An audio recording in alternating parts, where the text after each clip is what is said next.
Good morning, sir, ma'am.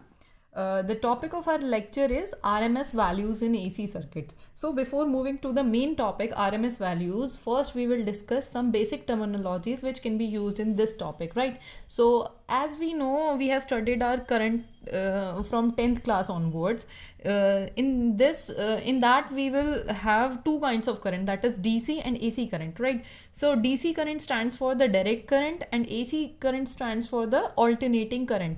Okay, so first we will discuss what is DC current.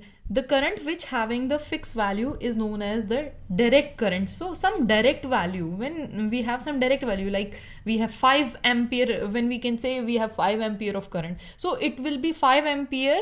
If we are talking about it after 5 seconds, 10 seconds, it will remain 5 ampere, so its value will be fixed, right?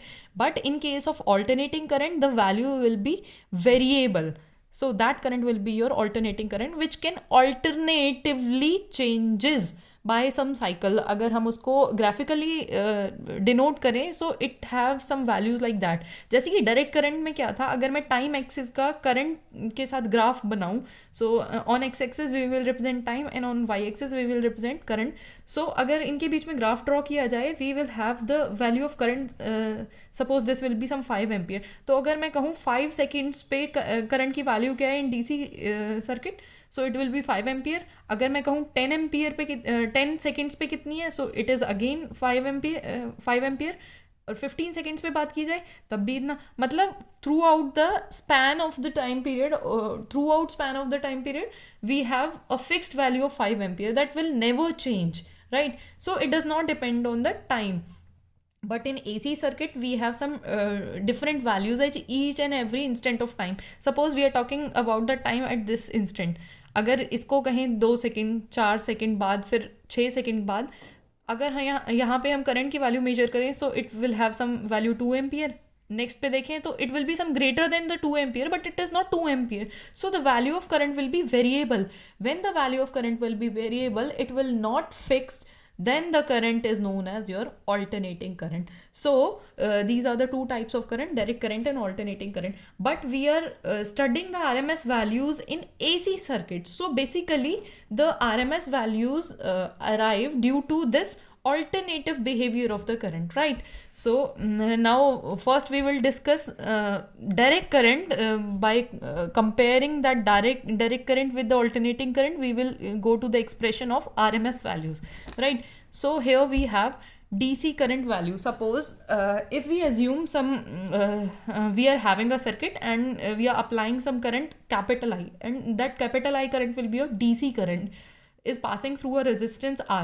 या मैं practically कहूँ, मैं कोई bulb ले लूँ और उस bulb को मुझे जलाना है, ब्राइटन अप करना है, so we are applying some DC current, और उस डीसी करंट ये कुछ 5-3 एम्पियर, कुछ भी हम एक फिक्स वैल्यू ले सकते हैं. Suppose that will be 5 ampere suppose.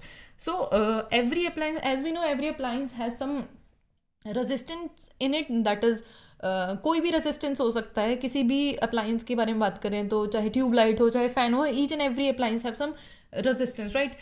So that resistance will be represented by capital R again. Okay, अगर हमें बल्ब को ग्लो कराना है, we are applying this DC current, the bulb will glow. Obviously it will glow, we are applying 5 ampere of current, right? But in case of AC, अगर हम AC के अंदर ये कहानी करते हैं, अगर हमारे पास कोई R रेजिस्टेंस है और उससे हम AC करंट अप्लाई करते हैं, दैट मीन्स कोई बल्ब है और उसको हम अगर AC करंट से जलाना चाह रहे हैं, so what we have the result of it. अगर हम AC current, that means we are supplying some alternating current भी ऑफ दिस साइन वेव की तरह ये बनता है. या फिर मैं कोई स्क्वायर वेव ले लूँ या ट्राइंगुलर वेव ले लूँ, all having the alternate values of the current, right? There is no such fix value for AC current. अगर इसमें इस बल्ब में से वैल्यू जा रही है कुछ, suppose this cycle will reach to this bulb. अगर ज़ीरो से स्टार्ट करें, ज़ीरो टाइम से, तो if we are talking about it after 2 seconds और 3 second, the current starts growing. धीरे धीरे करंट की वैल्यू क्या है, बढ़ती जाएगी, क्योंकि AC के अंदर जो है करंट की वैल्यू बढ़ेगी. जैसे जैसे बढ़ेगी तो bulb starts glowing. Okay, but after some peak value the graph will decreased. Okay, the value of current will decrease. It means it comes to the point where current will be zero, जहाँ पे current zero होगा. अगर current zero होगा तो हमारा bulb क्या है, dim हो जाएगा. It will not have the light. Okay, so after this, this will rotate to the negative cycle. Okay, again it will have some maximum value and then zero. That means this cycle gives variable values. कभी तो वो it will brighten up the bulb, कभी it will faint at the light, right? कभी तो bulb जल रहा है, बंद हो रहा है. सो प्रैक्टिकली ये हमारे लिए बहुत अनइमेजिनेबल फैक्ट है कि हम किसी ऐसी लाइट में, ऐसे रूम के अंदर स्टडी कर सकें जहाँ पे बल्ब जो है बार बार ब्लिंक कर रहा है, right? So this blinkness will not easy our things. Okay, so for that we have some practical aspect of that, कि ऐसा कभी होता नहीं है कि जो बल्ब है जो हमें प्रैक्टिकली दिखाई दे कि वो जल रहा है और बंद हो रहा है, because this time period will B of very nano seconds, right? ये इतना जल्दी ये साइकिल जो चेंज होती है, इतना ऑल्टरनेटिवली चेंज होती है, इतने नैनो सेकेंड्स के अंदर चेंज होती है कि हमें बल्ब जो है डिमिनिश होता हुआ, डिम होता हुआ दिखाई ही नहीं देता है. So it is a constant process. Constant नहीं कहेंगे, it will show the constant average brightness to the bulb. ठीक है, ये हमें ऑल्टरनेटिवली करंट तो चेंज होगा, राइट? करंट चेंज होगा टाइम के साथ, बट वो एक हमें एवरेज कांस्टेंट लाइट प्रोड्यूस करके देगा. And that average constant light जो है वो सिर्फ ऑल्टरनेटिंग करंट के उसमें ही होगी. डीसी में ऐसी कोई हमारे पास डीसी में तो फिक्स लाइट है ना, फिक्स ब्राइटनेस है, बट यहाँ पे जो ब्राइटनेस जो होगी बल्ब की वो हमें ऑन एन एवरेज दिखाई देती है, राइट? हमें जलता हुआ बंद होता हुआ बल्ब नहीं दिखता है, क्योंकि हमारी साइकिल जो है ऑल्टरनेटिवली बहुत जल्दी जल्दी वेरी करती है, right? So we will have some average brightness, or we can have this average brightness as a result of RMS value of current. Okay, for this is the practical aspect of RMS value. For the main purpose is to symbolize the RMS value by some factors. So for that we have to do some derivation part. So this can be done by the heat production. Okay, जैसे कि ये bulb glow कर रहा है, it will produce heat and light. तो अगर हम DC के केस में देखें, so it will produce I square R T. This is the very basic formula of heat production through electricity, जिसमें हम current denote the I and R denote the resistance and T denotes the time period. Okay, so this is for the DC. But AC के case में क्या होगा? Suppose अब हम AC के case में हमारे पास एक फिक्स वैल्यू ऑफ करंट तो है नहीं, हमारे पास हर इंस्टेंट पे जो है करंट वेरी कर रहा है. सो फॉर दैट हमने क्या किया, एक रैंडमली एक ऑल्टरनेटिंग करंट लिया, दैट कैन बी साइनोसोडल और कुछ भी मैंने एक रैंडमली बना लिया है. सो इसके हर पॉइंट पे हमें क्या करना है, करंट मेजर करना है, क्योंकि इसकी तो कोई फिक्स वैल्यू नहीं है ना. यहाँ तो फिक्स वैल्यू पुट करिए and we get the heat produced. Okay, so but यहाँ पे देखें, यहाँ पे अगर हम कहें this will be I1 current, इस पॉइंट पे कहें तो I2 करंट, इस पॉइंट पे कहें तो I3 करंट. अगर मैं कहूँ इसको मैंने n टाइम्स डिवाइड कर दिया इक्वल इंटरवल्स में, so we have IN currents here. So total time period will be T. अगर इसको n इक्वल इंटरवल्स में हमने डिवाइड किया है तो हर एक इंटरवल कितना टाइम लेगा? T/n लेगा.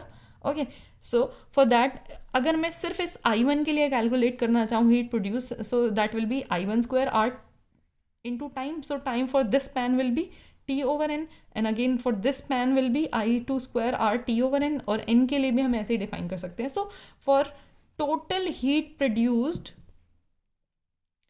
by this current, okay, so the total heat produced by this alternating current will be nothing but the sum of all the values. So it will be I1 square RT/n plus I2 square RT/n up to the nth terms, right? So now move to the derivation part. So if we are adding all these terms, we have RT constant common here and n factor over the denominator. Okay, so in this case we can say that जितना bulb glow कर रहा है DC current की वजह से, उतना ही bulb glow करेगा AC current की वजह से, right? So in that case हम कहेंगे कि हीट जो प्रोड्यूस हो रही है that will B equivalent. Okay, so in this we are equating the heat production of both DC and AC, right? So here DC heat production will be I square RT, and AC के लिए हमने जो ये factor define किया था, we are putting the value here, right? Okay, now the I square will be nothing but because RT is here and RT is here, so we will cancel this factor. Okay,